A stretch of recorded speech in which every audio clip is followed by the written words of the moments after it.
Hello and welcome to this session, Going First, the EDGE Project in Small Libraries. I'm Brenda Haug and I'll be facilitating this session in which we'll be featuring two special guests, both from Oklahoma. Mary Haney is Director of the Hennessy Public Library and Leanne Barnes is Director of the O'Keene Library. Before we dive into the content, let me quickly tell you about the technology we're using today. So audio will play through your computer speakers or your headphones, and if that's not working or the quality isn't good, you can use a phone for audio instead, and we'll put that phone number in the chat for you. And I'm going to put up a message that says, "Can you hear us now?" So hopefully anyone who's not hearing us and who is having sound issues can let us know that in chat.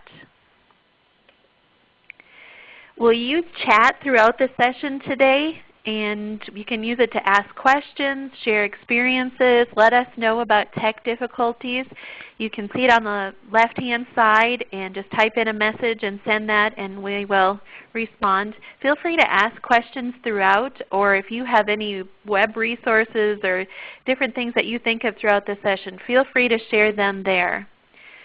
We will be collecting all of that and we'll send you a follow-up email message. Everyone who's here today, everyone who registered, will get a follow-up email message. And in that message there will be a link to the session recording. This is being recorded. There will be a link to the PowerPoint slides that we use today. And then again, any websites that are discussed or shared during the session, we'll include those in that follow-up message today too. So that's an email that you'll get later today. If this is information that you feel would be useful for someone else who you know wasn't able to attend today, feel free to share all of that with them too. So today's session is brought to you by several groups. I work with TechSoup for Libraries, which is part of TechSoup. TechSoup is an organization that helps nonprofits and libraries use technology to serve their communities.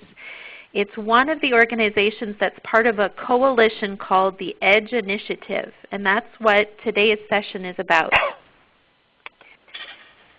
Funded by the Gates Foundation and being led by the Urban Libraries Council, the EDGE Coalition has been developing benchmarks. These are best practices to help public libraries assess where they're at with public technology services and then also make plans for improving.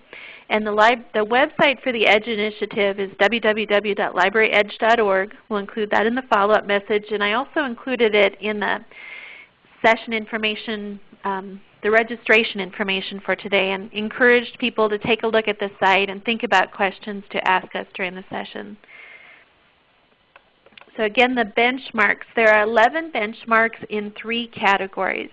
And you can see as you look at these categories that the benchmarks aren't just things like number of computers a library has or amount of bandwidth a library has. Those things are in there, but they are much broader. And these benchmarks are the basis of the EDGE assessment tool.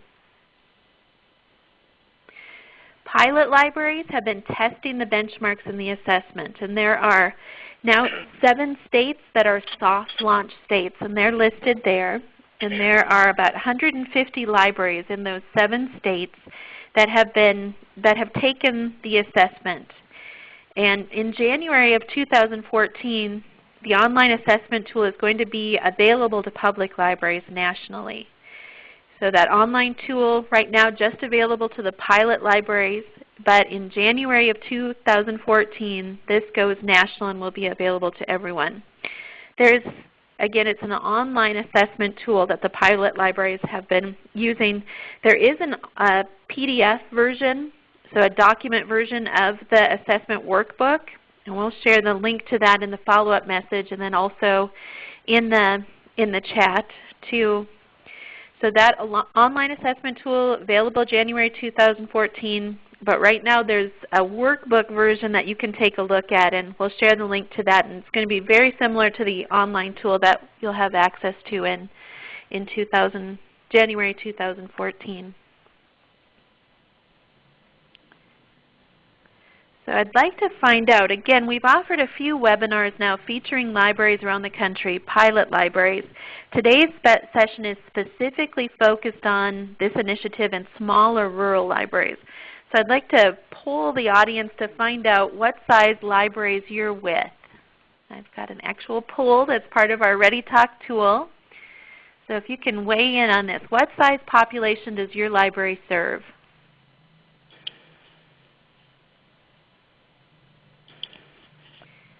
Give everyone a few minutes to respond to that.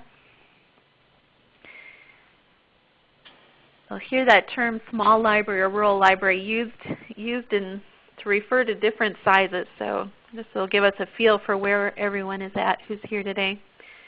The not applicable if you work with a state library or a regional system or something, some sort of support organization. That's for you.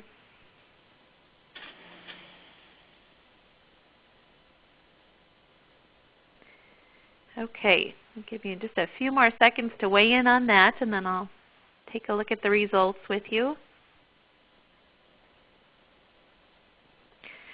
Okay, so it looks like we have a lot of you here who are in smaller, under 5,000, and then 11.5% in that 5 to 10,000, 8% in the 10 to 25, and then 26.4% in over 25. And then a lot of you who aren't, maybe you might be, for example, someone said they're from the New Mexico State Library, and I'm guessing we have a lot of people online who are in roles like that, work with many different libraries in different ways. Okay, great. Well, that's helpful. Thank you. Okay, so again, there have been pilot libraries testing this for quite some time, and that's who we're going to be talking to today, is directors from a couple of the pilot libraries. Mary Haney and Leanne Barnes are both directors of EDGE Pilot Libraries. Mary is director of the Hennessy Public Library in Oklahoma. Welcome, Mary. Thank you. And Leanne is the director of the O'Keene Public Library, also in Oklahoma. So welcome, Leanne. Thank you.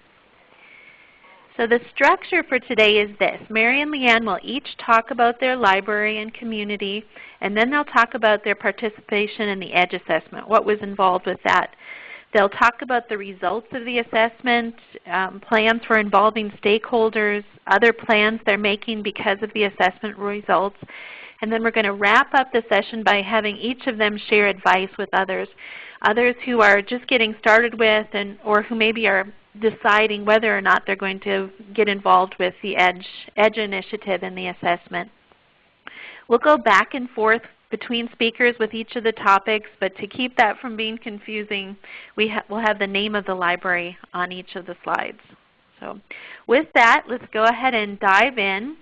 We're going to start by hearing from each of these library directors about their library and their community. So Mary, we'll start with you if you want to tell us a little bit about Hennessy and the library. Hennessy is a very, very small library. When you look at the libraries that are 5,000 and under, we're right about in the middle of that. Our population served is 2,156. That's actual town population. We are a library that serves the entire county, as most Oklahoma libraries do, but primarily our patrons come from those demographics. We have 1,680 active card holders. Many of those cards are family cards, so you see that we're serving a large percentage of our population, even though we're a very, very small library. I think you'll discover that O'Keene has an even smaller budget than we do. Our budget, total budget, this is our salaries, this is utilities on the building, this is everything, and that's $110,235. Out of that, I only have $1,000 that I use for books and materials and technology and all other kinds of things, summer reading, that sort of thing. All of that, my budget is only $1,000. So you see, we really, really, really depend on community support, donations, those kinds of things, and don't have a lot of financial resources. We have 3 full-time employees. This is unusual for a library our size, but the town is very, very committed to the library. And so we are actually, each of us, full-time employees. But there are only 3 of us, and we do everything. We clean the bathrooms, we take care of the trash, we take care of the garden, and we do some library business along those lines too. That's exciting that you have a garden. That's new. Okay.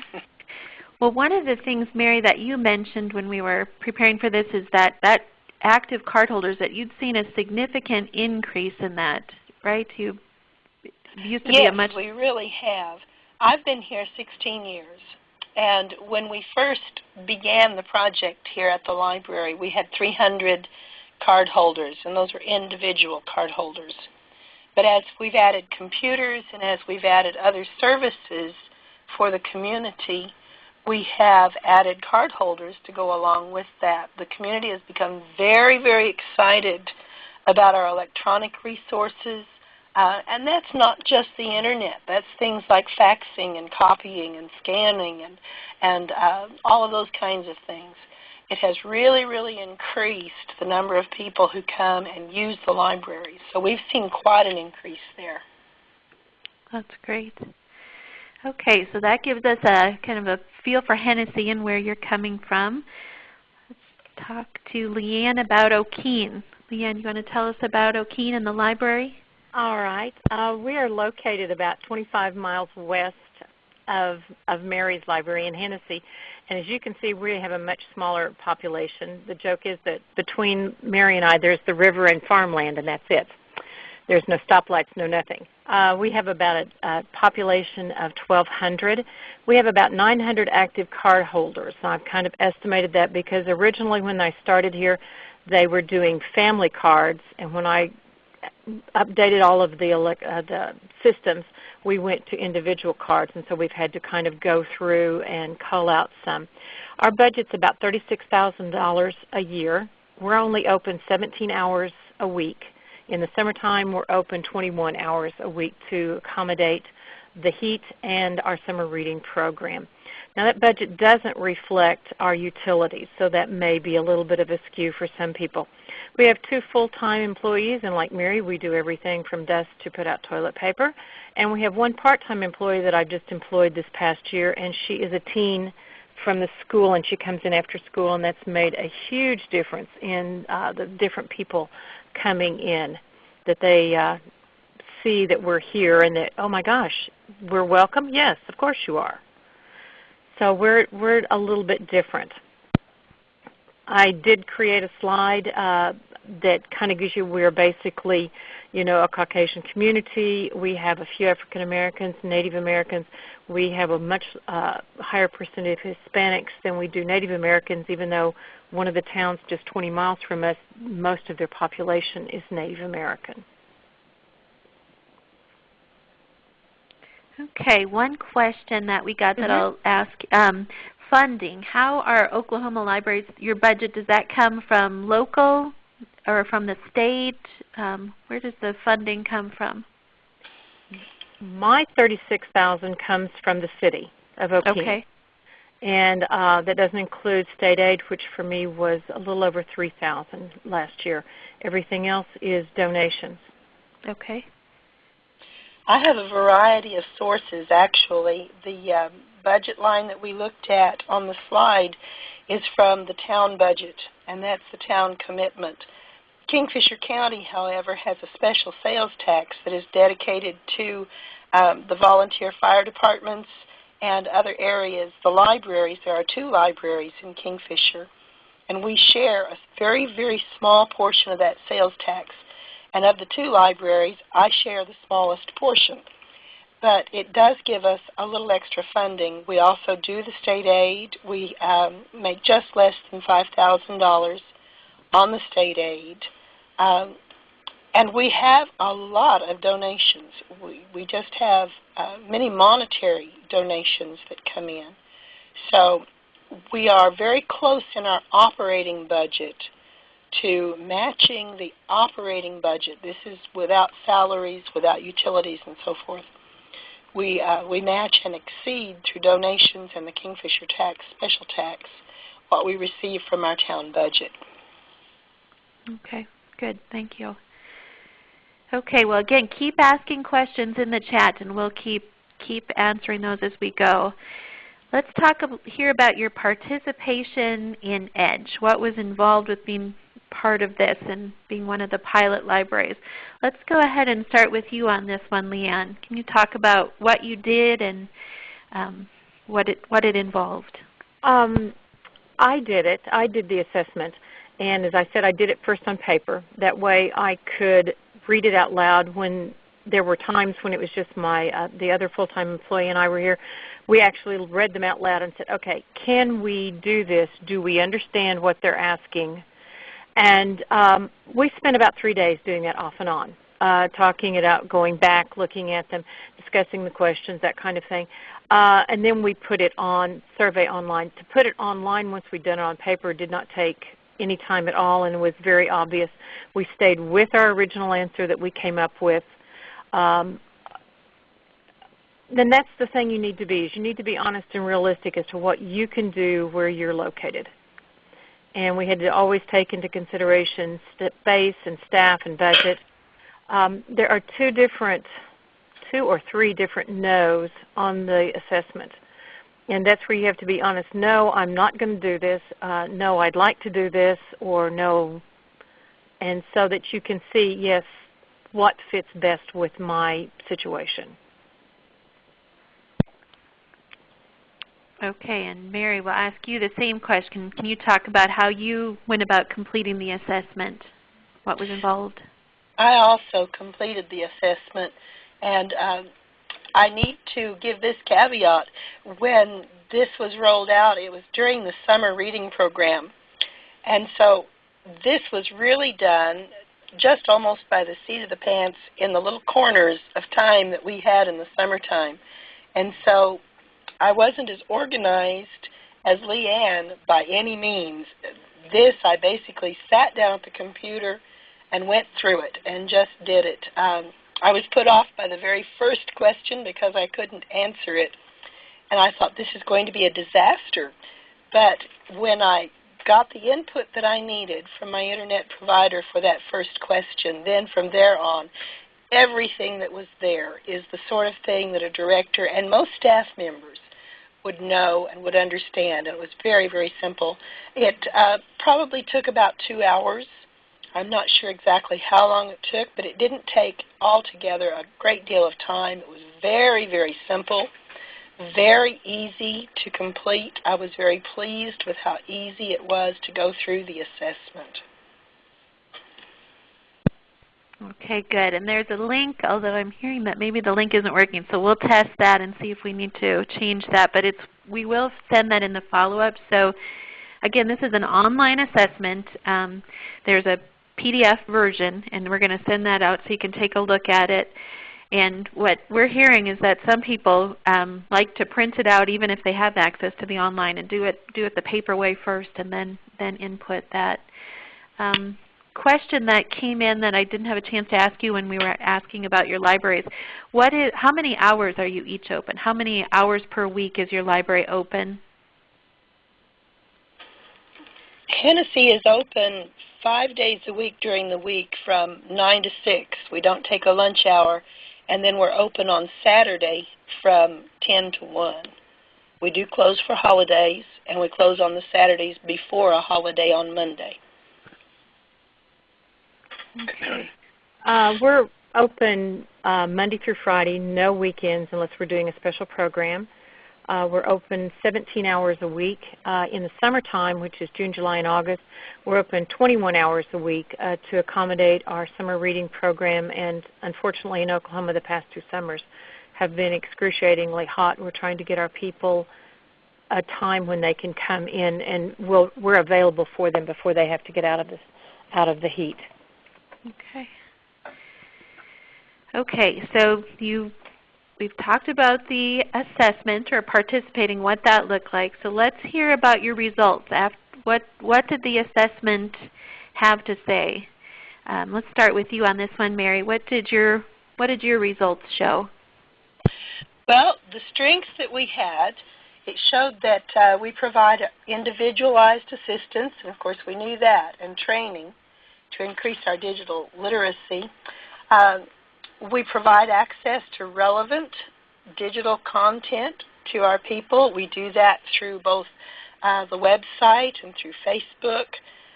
We enable our patrons to create their own digital content, and by enable, that means in many cases we sit down with them at the computer, teach them how to use the various software programs that they need to do that and to create their content. Our decisions are definitely based on community priorities. We don't have enough money to really get out into areas where we aren't sure that there is a need, and so we are very, very much based on community need. Areas for improvement, oh my goodness, if you're a small library, when you take this assessment, don't let this discourage you. There's so many areas that a small library is never going to be able to function in. But there are areas, even in those places, where it seems that only a large metropolitan library could function. There are areas there where you can see how in your smaller milieu that you yourself can find improvement. And the areas that I have targeted for us is to improve our use of online resources. I'd like to see a little more involvement on community boards. We're a very small community. The same people do everything on every board, and we know everyone. So becoming involved, a little more involved than we are now, can only be beneficial to us. The big area for us is handicapped accessibility. I at one time had a completely handicapped accessible machine. Excuse me.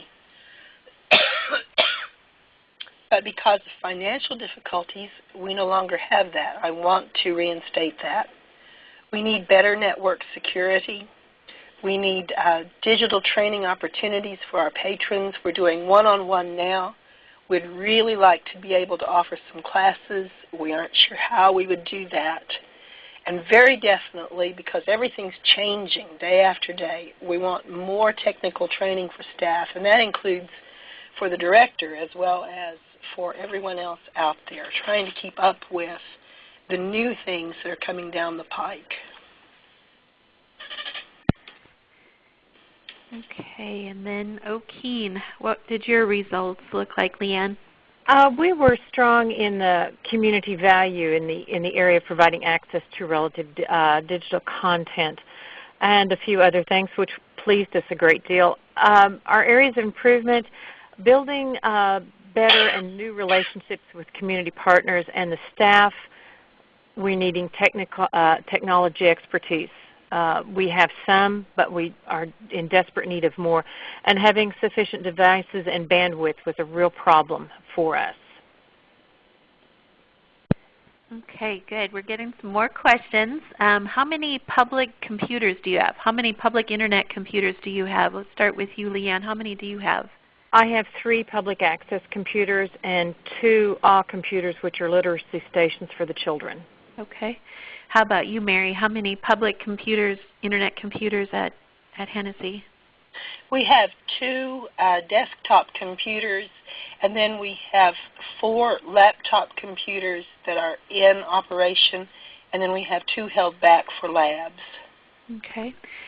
And do you have Wi-Fi? And if so, is it available for after the library is closed too? Can people pull up in your parking lot and use Wi-Fi? Start with Mary. Yes, we do. We are 24/7. In fact, we just went over to broadband last week and had some problems with our Wi-Fi. And the results were that we had a lot of feedback from college students, from oil field workers, from various people who access that Wi-Fi at 2 and 3 o'clock in the morning. So that's been very important for us, and we do provide that. Okay. How about you, Leanne? Do you have Wi-Fi, and is it available all the time? Yes, we also have Wi-Fi, and it's operational 24/7. And she's right. I can sit out here and I can sit at my desk and see people pull up in front of the library and use it and then drive off and wave at me. Okay. So yes, we're getting a lot of use from that too. Do you measure that in any way? Do you have a count of how many times? I don't. No, I would love to. Yeah. I would love to also, but we just don't have a way. I guess a camera out there would be something, but we don't really have a way of monitoring that. Okay. Okay, so just to kind of go through this process, so you took the assessment and you got a report from that and a score, and that report showed you areas where you were strong and areas for improvement. And then also there are resources. So like in areas for improvement, there are resources that you get as part of the report and also an opportunity to take courses. Is that right? Maybe I'll throw that at Leanne first. Yes, yes you do. And I've taken a couple of them, and they've been very good. I had a little trouble, connecting on one of them, but they have been very good. Another thing I've found is when you're working up your plan of what you're going to be able to do, they have resources, articles that you can click on exact things that other people have done, and they've been very helpful. Okay. So there are 4 courses, and again, right now it's just these pilot libraries who are taking these courses. But so let's say you take the assessment and your results show, or because of your results, you want to focus on improving your advocacy or your community assessment and planning. There are 4 different courses: advocacy, community assessment, tech management, and then also leadership as it relates to technology in the library too. So those courses are available. How about you, Mary? Have you looked at the resources or taken the courses? Yes, actually, since we talked last time, I've worked more on the action plan and have looked at several of the resources. I've taken one of the classes. I've set it up so that each of my staff members can take a class, and we're gathering together the participant guides and putting them in a book so that we can all share with one another the results that we've had. The resources are absolutely fantastic. One of the areas that I was concerned about was staff competencies. And I found several of the resources there that gave us checklists for the kinds of things that you would expect from staff at different levels. And a checklist for me is perfect because it's quick, it's very simple, it's something I can look at and say, okay, we're good here, we're bad here. This tells me what I need to do. So very impressed with the resources, enjoyed the class immensely, and learned a great deal from the class. Good. Well, one thing that you mentioned, Mary, you said, oh my goodness, if you're a small library, you can feel overwhelmed by this and by not being able to complete all the things. One of the things is a score. You get a score as you do this. And right now this isn't available, but once peer comparisons grouped on service area populations, those are going to be available in spring of 2014. Once enough people have done this assessment, so there's a statistically significant number of libraries, then you'll be able to see a comparison to peer libraries, peer population served libraries. So I think that will be, I think both Leanne and Mary expressed that that was something that they would find helpful. Yes, very much so. That's going to be so very important because Leanne and I both are like so many of the librarians in Oklahoma. You really push and you measure yourself against benchmarks and you try and make sure that you're doing the very best you can. And when you take an assessment where your benchmarks are set by the largest libraries, it can be very depressing to see that low score. But when you compare with another library of your own size and demographics, it gives you a little better concept of what you can expect out of yourself. It's really hard for a type A person. Yeah. And another thing about those peer comparisons, your results will be, you'll have access to them, but nobody else will see them. So you'll just see comparisons to similar sized libraries. So nobody else has access to your results, even when that comparison is possible. That will be very good. Okay, well let's take a couple more of the questions that have come in. Have you questions about other kinds of grants. Have you, either of you, received Gates grants, or have you been part of any federal BTOP projects? So, does that sound familiar? BTOP or Gates grants? Have you? We did not do the BTOP quite bluntly because I didn't know how I would sustain it after it was completed. Okay. I didn't have the resources or the money. They did a grant, a Gates grant before I came, and that's the only one that I know of. We've done 2 of the Gates grants. We did the original Gates grant, and then we did the upgrade. And in actuality, the very first computers that we received through the Gates grants have just recently been retired. Those were such reliable computers. We really enjoyed that. And no, we didn't do the BTOP project either. Okay. We just retired our last our last great Gates computer too, just this past year. So they were really good. Good. Okay, and this one's for you, Mary, so I pulled your slide back up.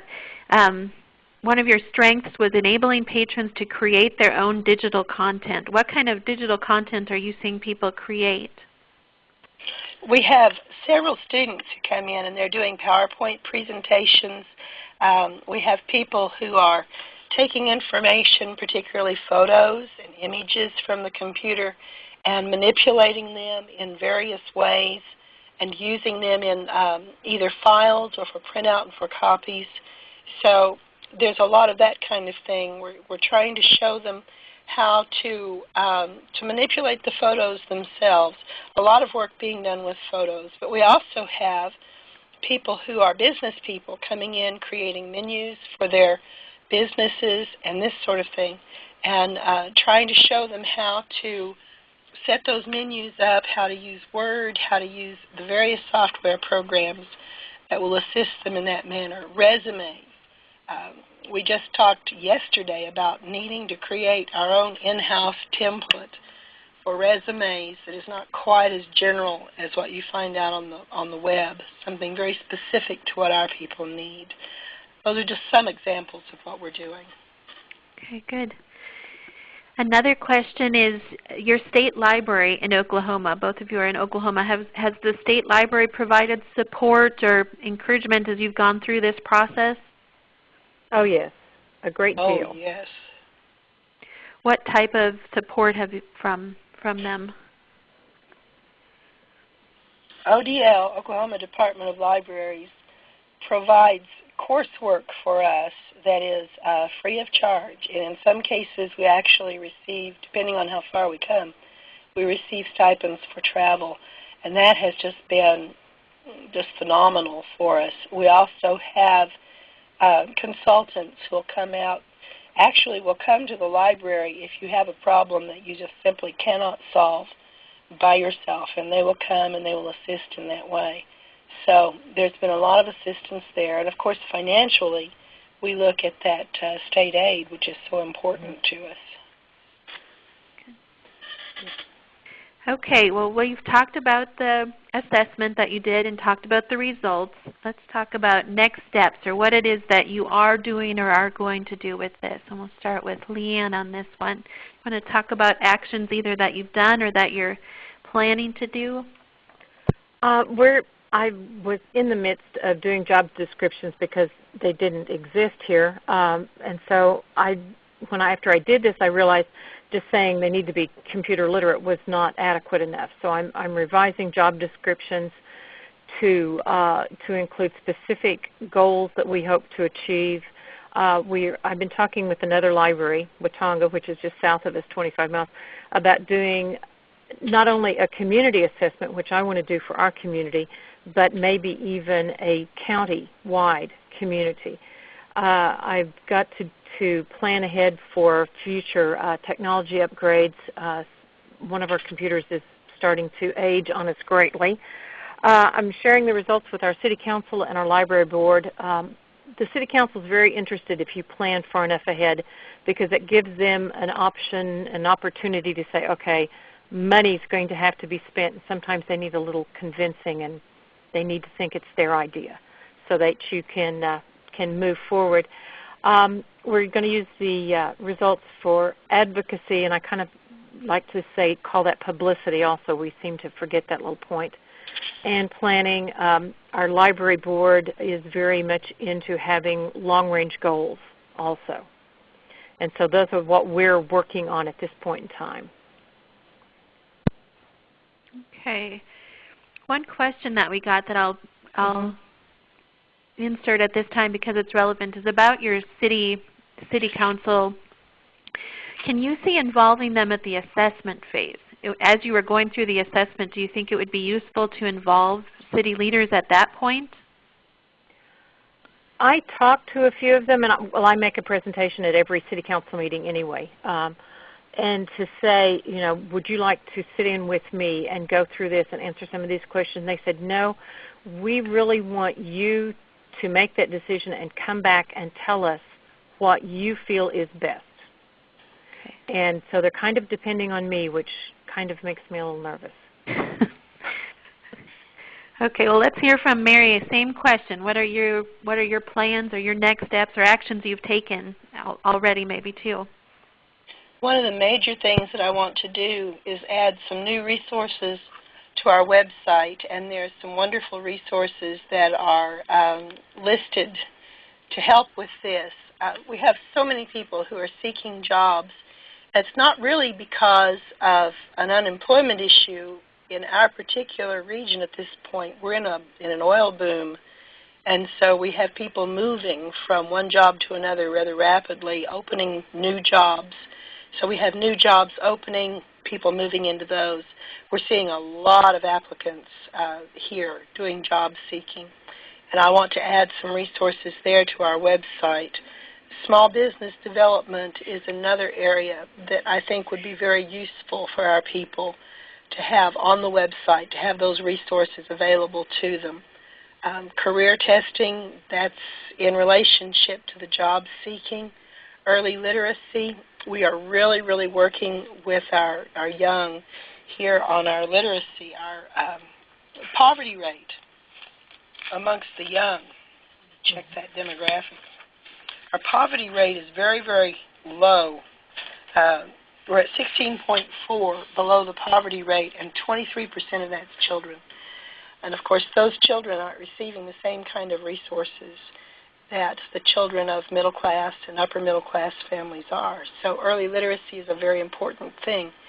And to have that accessible on our computers, you need to understand they don't have computers in their home, but they are here. And to have that accessible on our website, that I think would be very valuable to them. We want to share our resources. We will do that through the library community. The board is very supportive. The Friends of the Library, as we begin to move through this and determine our actions, we'll share with the town council. The town council, as Leanne's town council, is very uninterested in being a part of the EDGE initiative.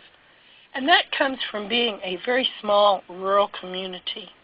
These fellows are citizens in the community who really don't have either interest or expertise in some of the areas that they are overseeing, and they rely very, very heavily on the people they put into those positions. So the police chief, the library director, the public works director, those people in a small town have much more authority than they would in a larger town, and much less oversight by the town council. So it's not that they're not concerned, it's just that they don't feel that they have the background, really, to work in those areas. Resources sharing, we'll share through our website, through Facebook, through the newspaper, the usual resources that we do. And the results, we're already looking at our results in our planning. The tech plan is going to be revised. There was some interesting information that I received in the class yesterday about the tech plan that we will integrate.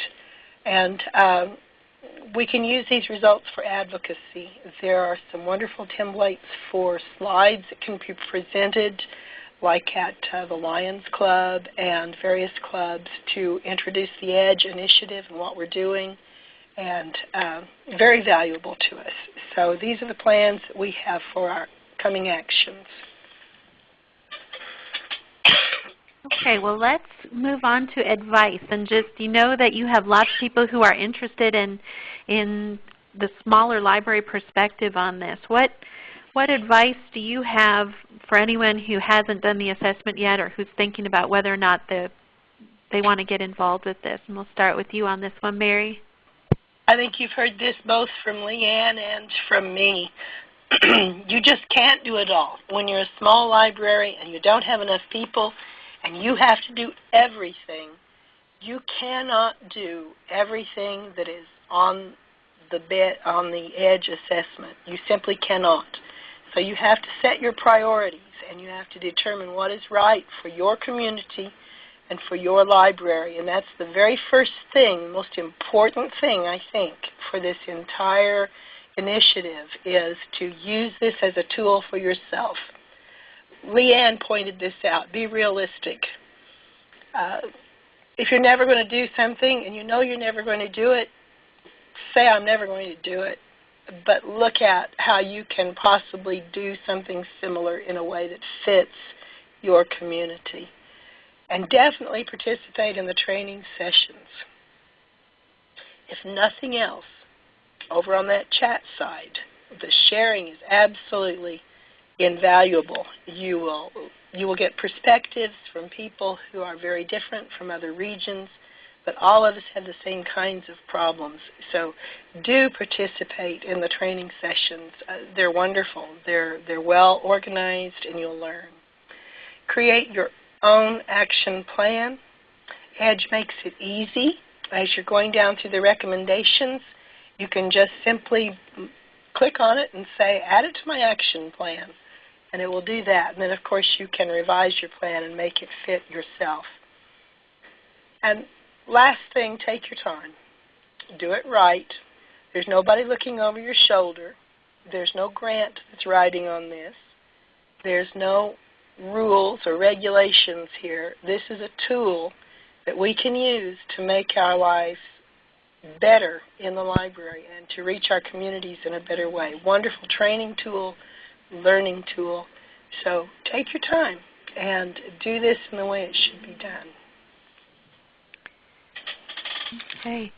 You know, as you went through and did the action plan and had to make choices about what to include, or as you've been setting priorities, was that hard to do? Was it hard to pick and choose what made sense for your community? No, not really.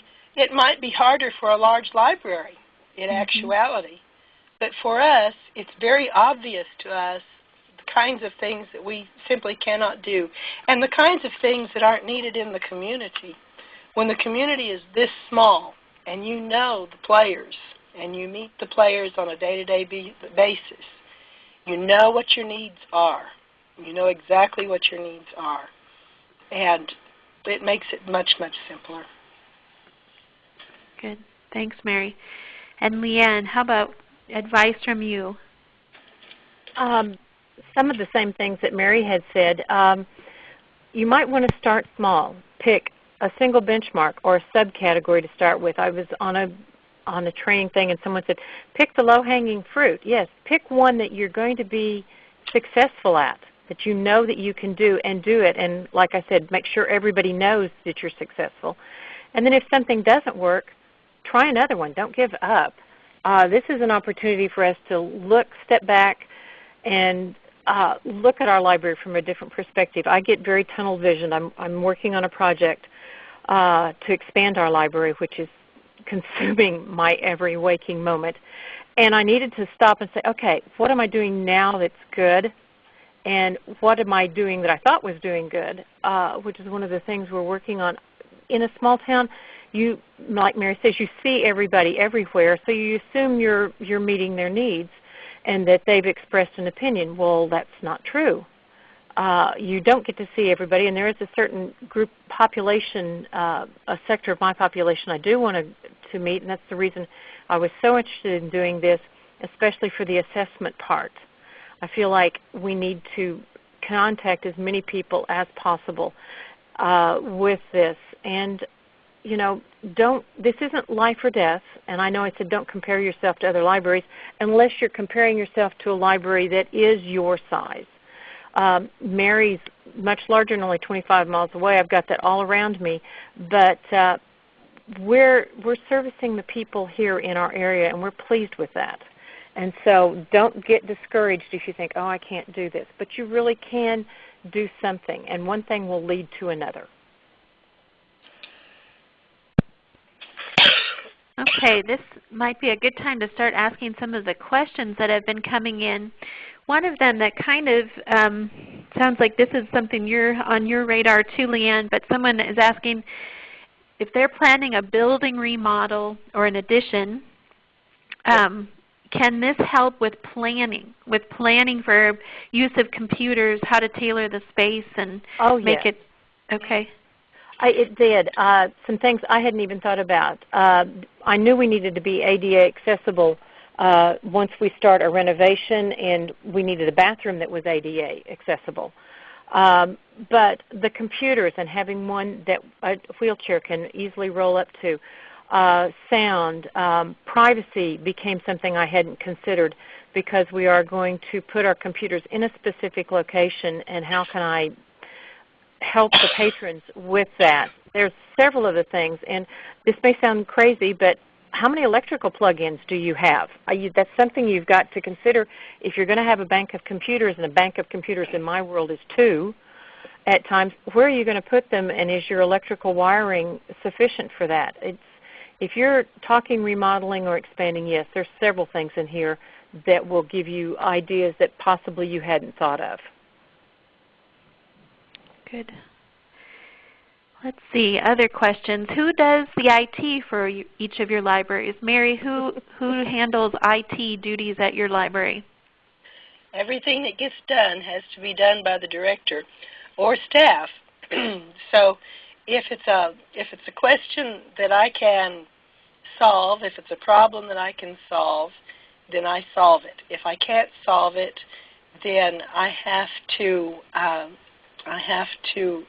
go to Enid, which is 20 miles down the road, and hire a tech person to come in. I don't have the money to hire a tech person, and so I get on, I Google the questions, I read the different websites and the blogs, and learn everything I can. Short answer, I think, for both of us is we're it all the way around. That's pretty close to accurate. The girl that works with me here, she refers to herself as a DOS diva, and I'm totally lost when she starts talking a few things. I don't know. I'm like Mary. I work with it and play with it. I do have a local guy here, but he's very, very busy. I've met him here at 6 o'clock at night after we've closed so that we can try something. And I have to brag on him, bless his heart. He usually does not charge. He'll charge if he has to buy parts or something for us. He charges us for that, but he donates his labor to the library, and so I'm very thankful for him. Okay. We do have a number of people here who are from state libraries or regional library systems.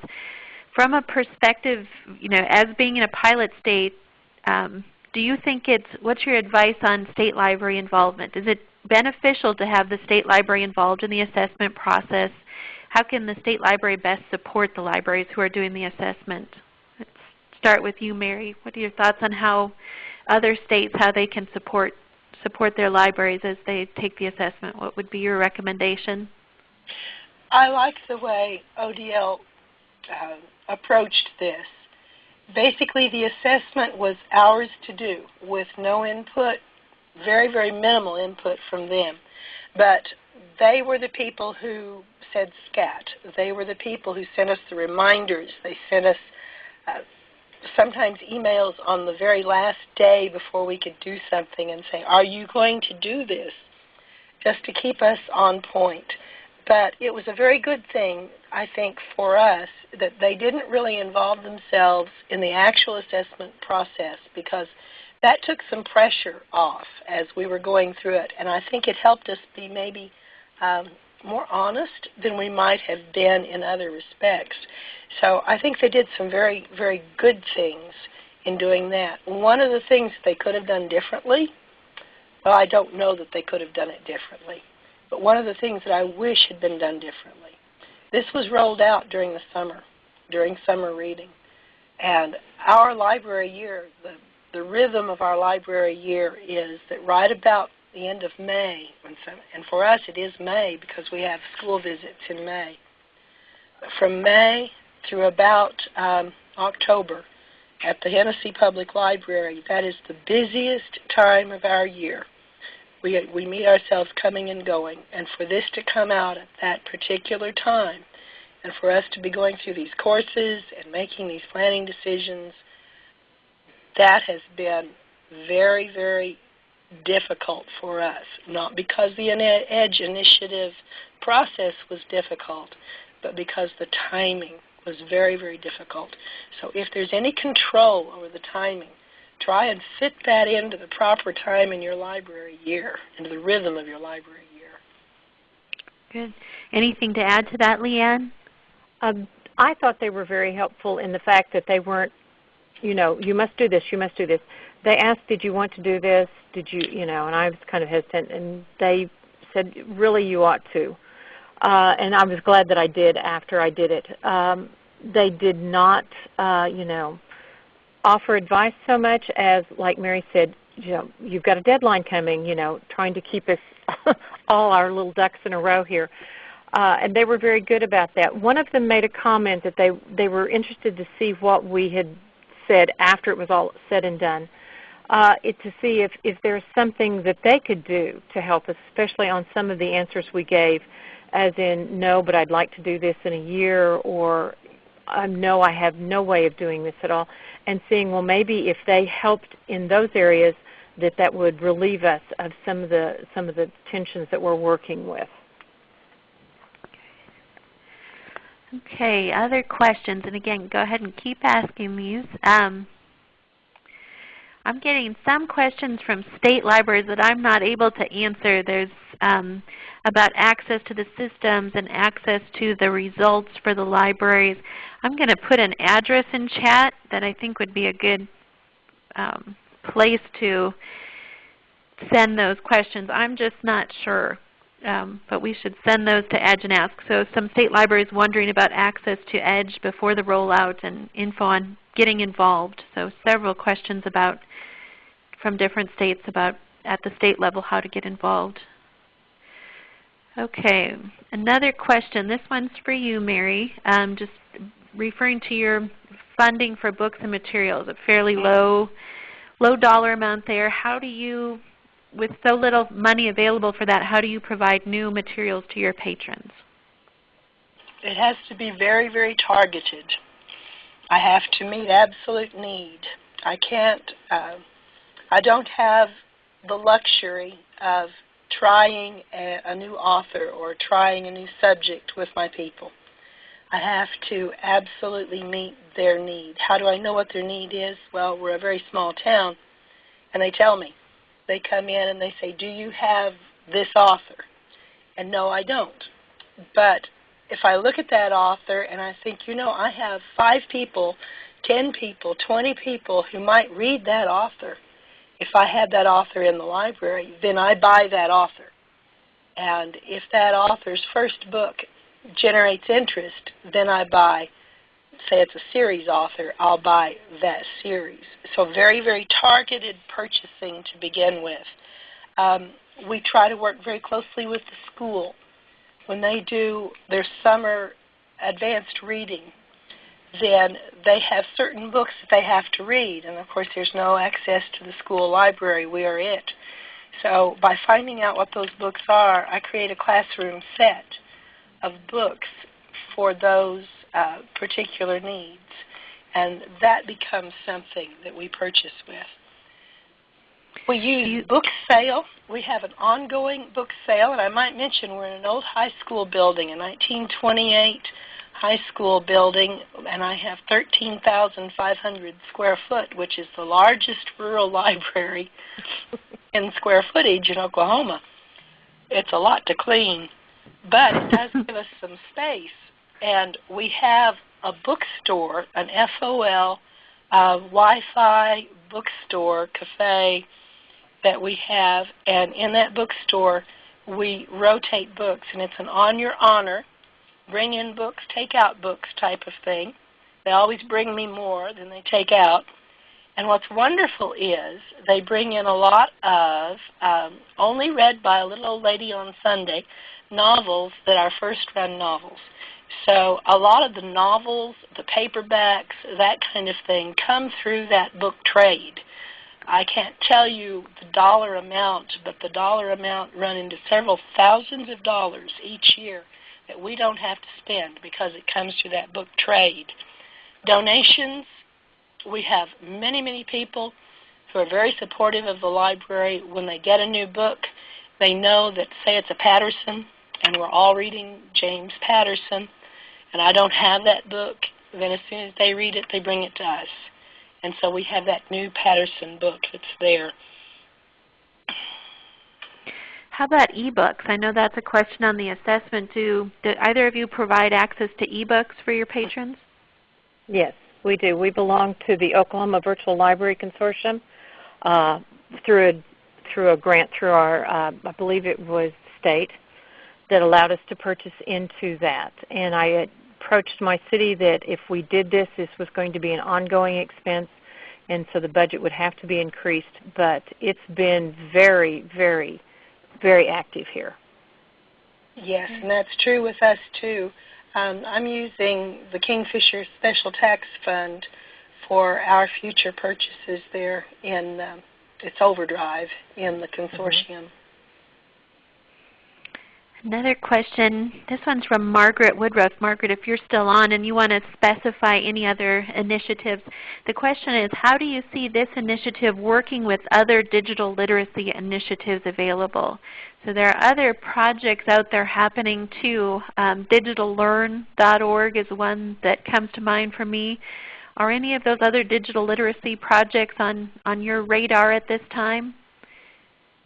Mary or Leanne? They are not. Okay. Any others on your radar right now, Leanne? Not on mine right now, because I'm trying to get all this smoothed out as smoothly as possible. I've got people that come in, and I work with them to set up their e-readers and things like that. And so we're sticking with this until we've got this running as smoothly as possible. Okay, good. Margaret, if you have specific initiatives you want me to ask about, please feel free to let us know in the chat. And then one more question. With such limited budgets, do you do much resource sharing with other libraries in your area, like interlibrary loan or other sorts of resource sharing? Leanne, do you want to take that one first? Yes, we do quite a bit of interlibrary loan. We have, in fact, we have a local author that lives in another small town around us that does quite a bit. I've interlibrary loaned for several college students and for a few people working on a postgraduate degree. We also share large print with the Watonga Public Library, which has been very helpful to us. And so in the summertime, we share performers for summer reading program, share ideas, all kinds of things that we do with other libraries around us. Good. And I'm one of Mary's card holders. Okay. Yes, she is.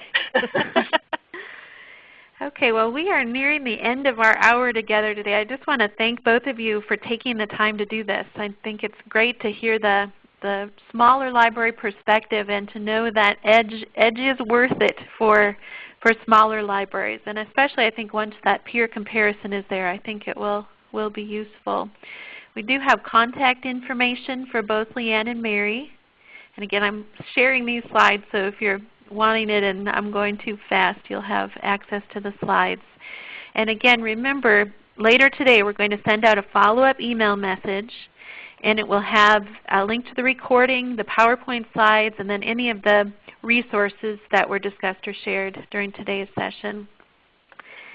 We'll have another one of these sessions next month, another webinar focused on EDGE. This one's talking about staff technology skills, which is Benchmark 8.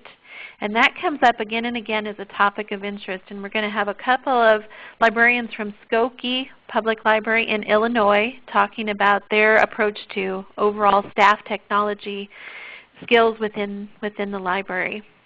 So again, thank you so much, Mary. Thank you, Leanne. This has been great. And thank you all for your questions and for taking the time to be with us today. Have a great rest of the day, and talk to you soon. Thank you.